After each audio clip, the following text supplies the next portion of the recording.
Hi, I'm Anna. Been crunching numbers as an accountant for the better part of a decade now. My husband, John, works in IT, a real tech wizard, which comes in handy more often than you'd think. We've got 2 kids, Lucas and Lily, a pair of energetic sprouts who keep our lives colorful and, honestly, a bit chaotic. We've just moved into our new house, a dream I've had since the kids were born. You see, John and I decided early on that we wanted a proper home for the kids to grow up in, not just any place would do. So, we scrimped and saved, and finally, after years of both of us grinding away, we managed to buy our own place. The house wasn't just a building, it was a promise we made to each other and to our kids.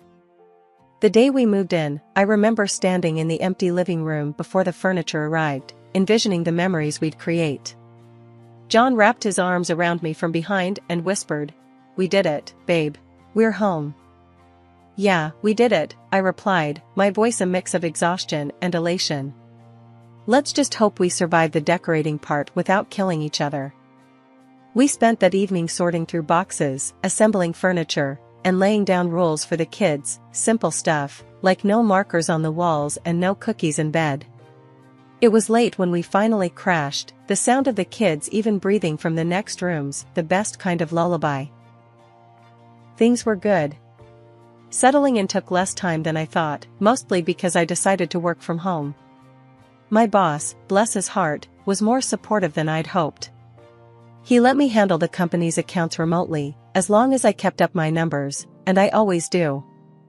It wasn't more than a couple of months after the move that we got a surprise. I was in the kitchen, trying to figure out if the coffee maker was just complicated or if I was caffeine deprived, when I heard a knock at the door. Wiping my hands on my jeans, I opened the door and there stood Susan, John's mom. My mother-in-law had that look about her, the kind that said she was up to something but you wouldn't figure it out until it was too late. "Susan, this is a surprise. What brings you here?" I managed to keep my voice steady, but internally, I was already bracing myself. "Oh, Anna, darling, I just missed my grandkids so much. And you know, I've always dreamed of living in a big house like this," she said, her eyes darting around, already making herself at home without an invitation. John came down the stairs, having heard his mother's voice. "Mom, you should have called. We would have picked you up." "Nonsense, I wanted to surprise you. Besides, it's time I spent some quality time with my grandkids," Susan declared, planting a loud kiss on John's cheek. I glanced at John, trying to gauge his reaction. He shrugged slightly, a silent message that read, "What can we do?"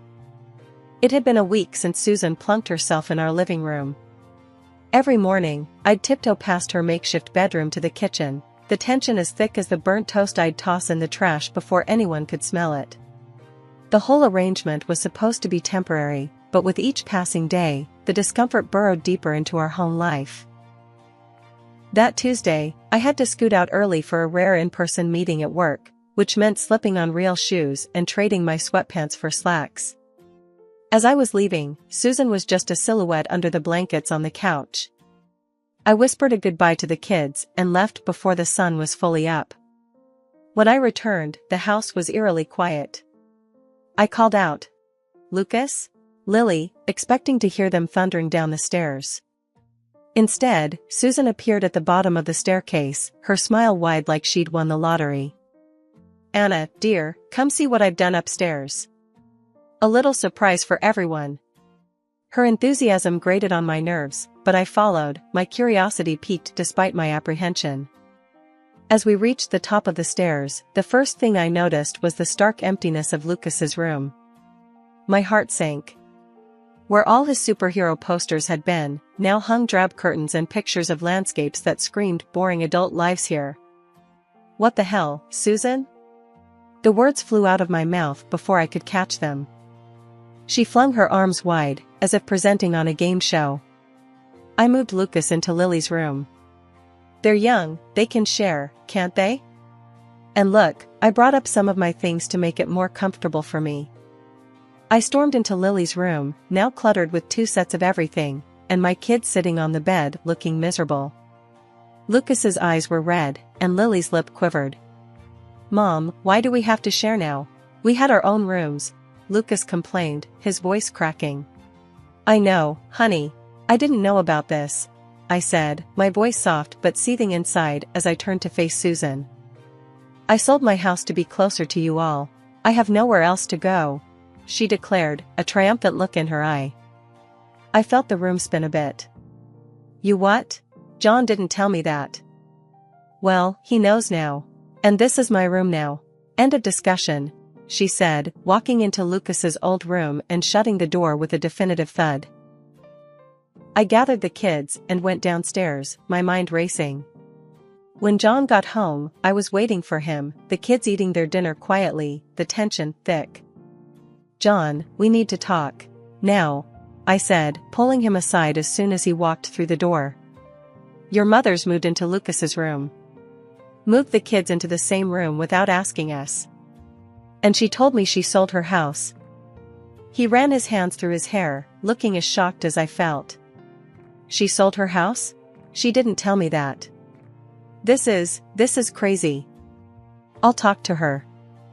That night, after the kids were in bed and the house was quiet, John knocked on his mother's door, trying to talk some sense into her. The muffled voices went back and forth, his tone pleading, hers defiant. I sat on our bed, thinking about how our dream home had quickly turned into a battleground.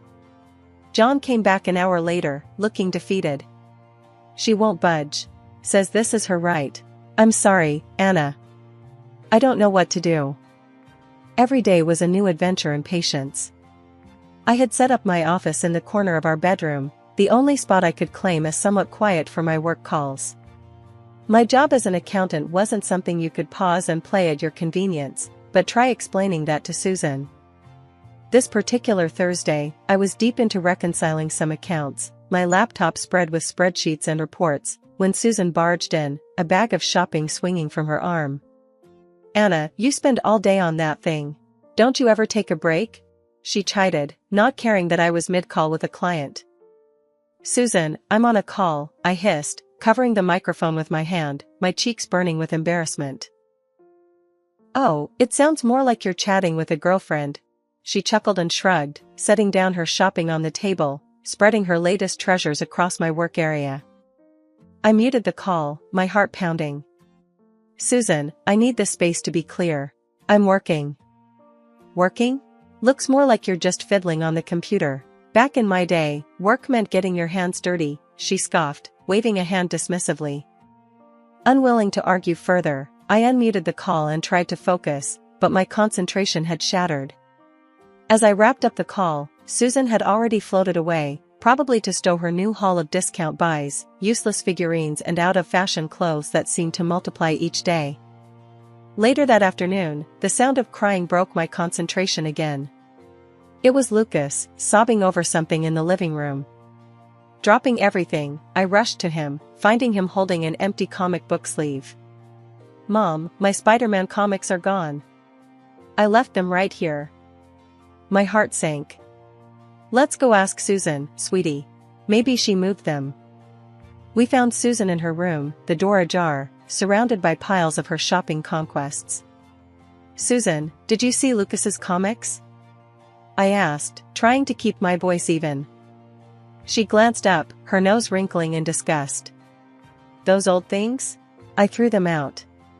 They were cluttering up the living room, and I can't stand spiders. Creepy, crawling things. No need for that nonsense in the house.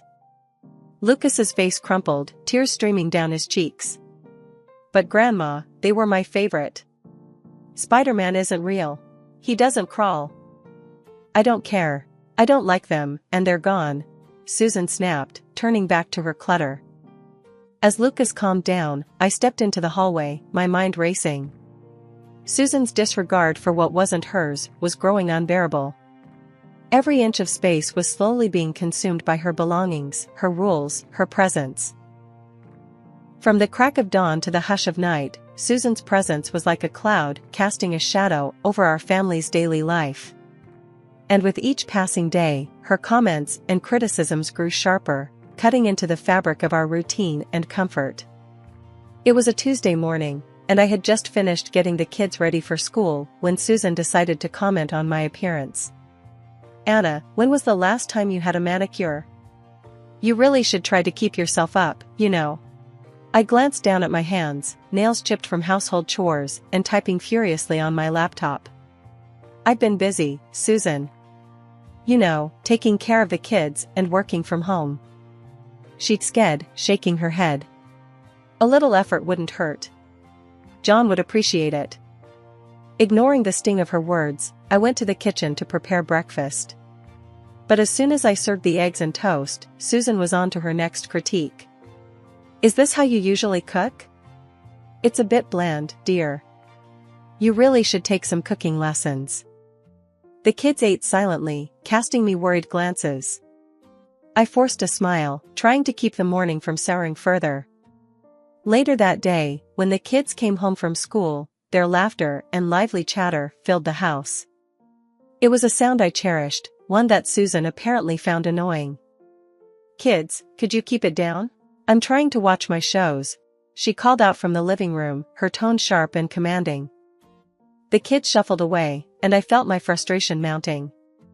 Not wanting to argue in front of them, I retreated to the kitchen, only to overhear Susan mumbling about the noise. That evening, as we sat down for dinner, Susan decided it was time to lecture me on my role in the family. "Anna, I think it's time we start dinner with a little thank you to John. After all, he's the one providing for all of us." I clenched my jaw, setting down my fork. "Actually, Susan, I pay the mortgage. That's $2,800 a month from my salary." Susan waved her hand dismissively as John chimed in. "Mom, Anna's right. She's the one handling the mortgage. I take care of other expenses, but we both contribute equally." "Oh, please," Susan scoffed. "If it weren't for my son, you wouldn't have this house or your comforts." John's face tightened, and he looked like he was about to argue further, but he caught my eye and let out a sigh. We had been through this conversation too many times already. The meal passed with an uncomfortable silence, the clinking of cutlery punctuating the tension. After clearing the dishes, I found myself in the laundry room, folding clothes more aggressively than necessary. John came in, his expression weary. "Anna, I'm sorry about my mom. I don't know what to do to make her understand." I folded a shirt and stacked it with a little too much force. "I don't know either, John. But we can't go on like this.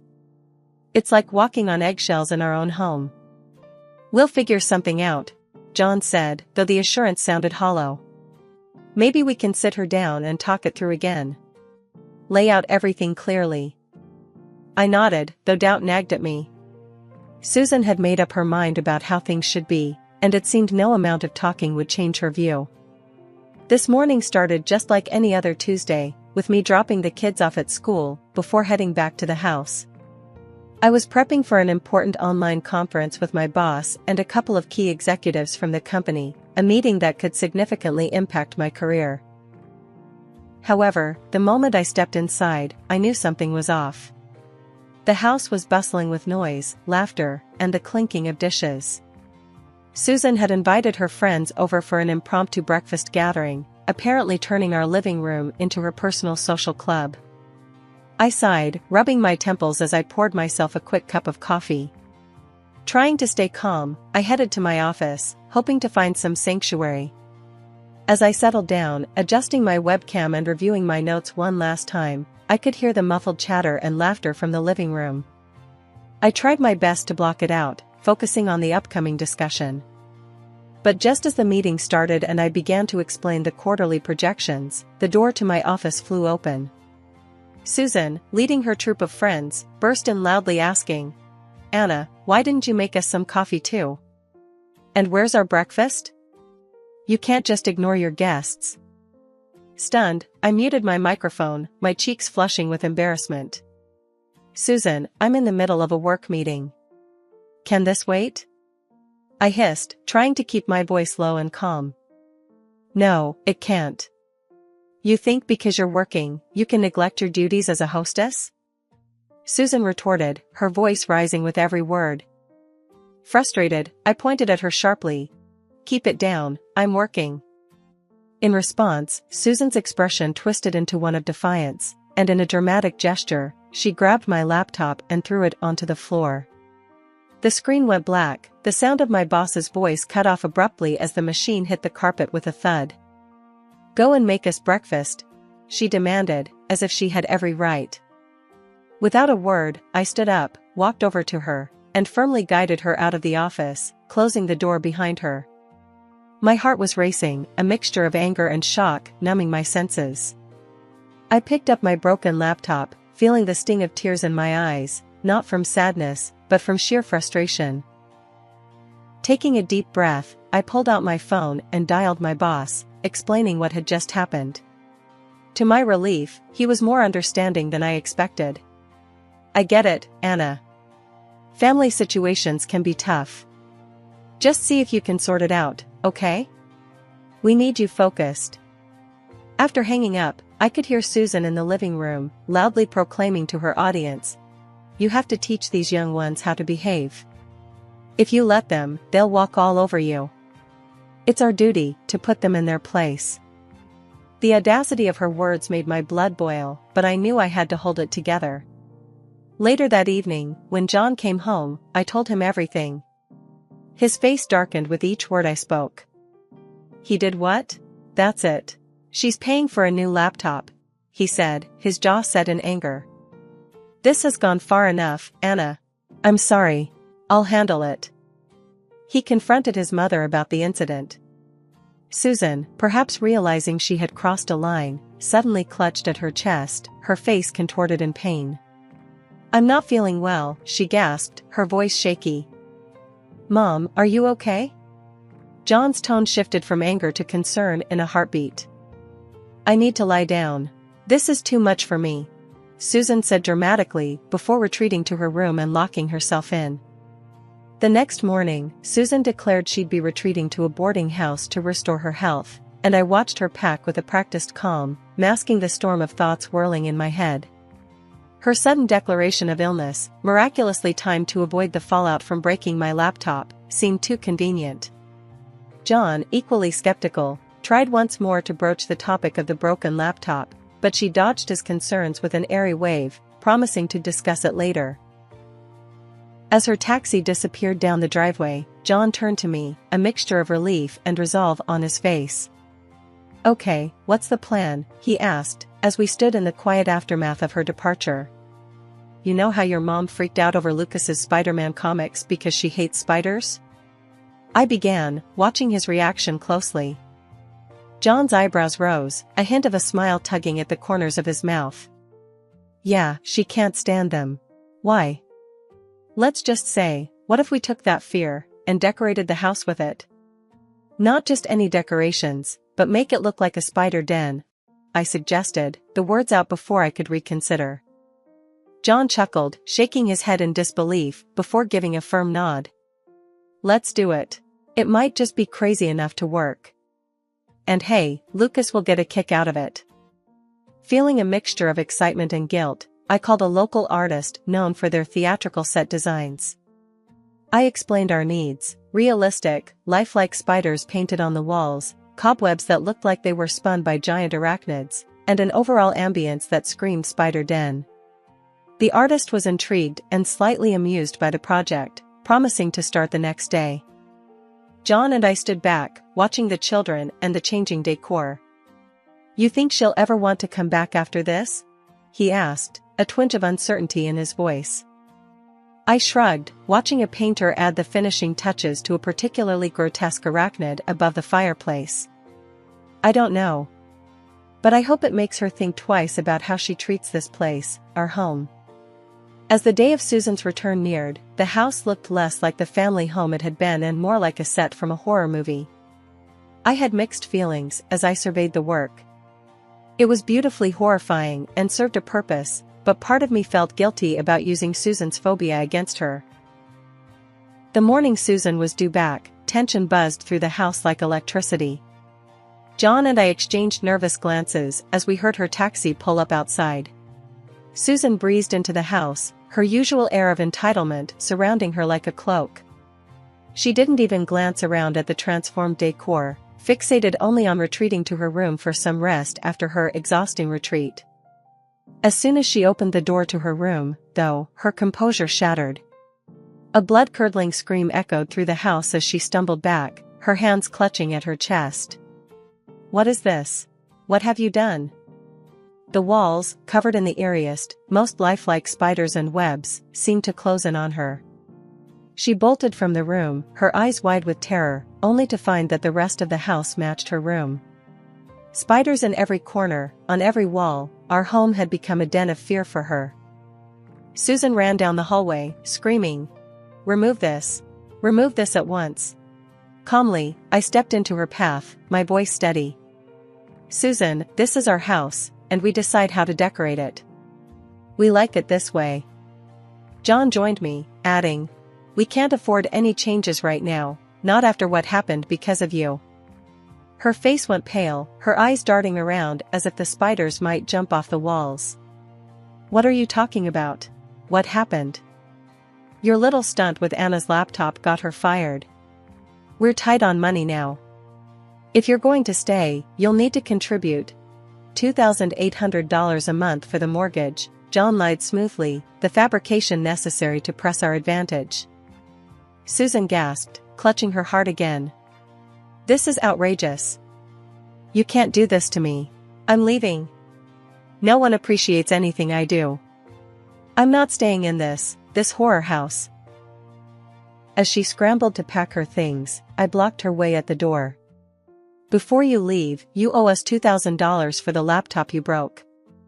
The color drained from her face, replaced by a flush of anger. She yanked her checkbook from her purse and scribbled furiously.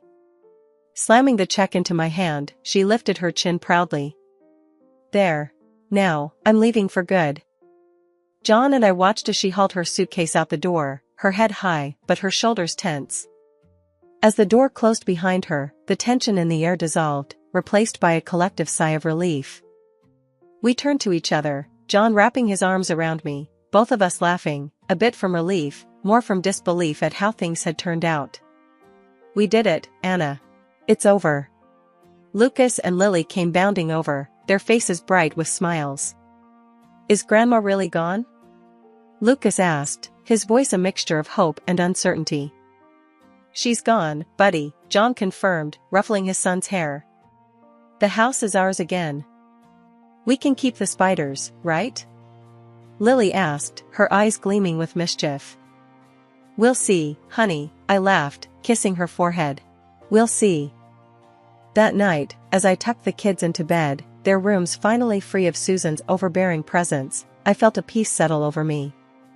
We had our home back, our lives back, and while the method was unconventional, the result was all that mattered. I continued working from home as an accountant, still seated at my trusty desk by the window, overlooking the garden where the kids played. Of course, I hadn't really lost my job, that had been a fib to push Susan to take some responsibility, and thankfully, it worked. Life without Susan was less dramatic. Lucas dove deeper into his comic books, often sprawled across his spider-webbed floor, sketching his own superheroes. Lily had taken to gardening, her little patch outside blooming under her careful attention, a stark contrast to the faux arachnid menace indoors. As for Susan, last we heard, she'd moved into a nursing home.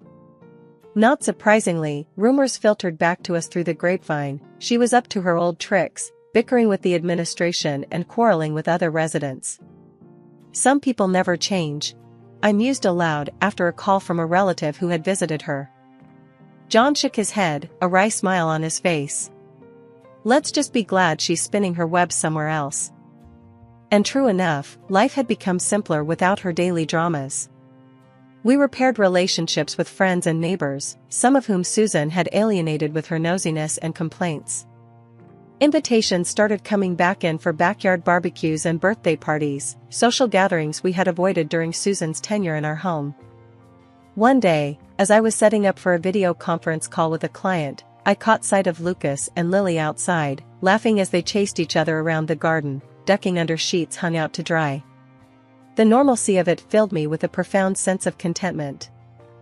I never realized how much tension there was until it was gone, I told John later that evening. He nodded, wrapping an arm around me. We did what we had to do, Anna. For our family. Our home was our sanctuary once more, the kids were happier, and John and I had found our way back to each other after all the strain. The spiders on the walls served as a reminder of what we had overcome, a quirky symbol of our family's resilience.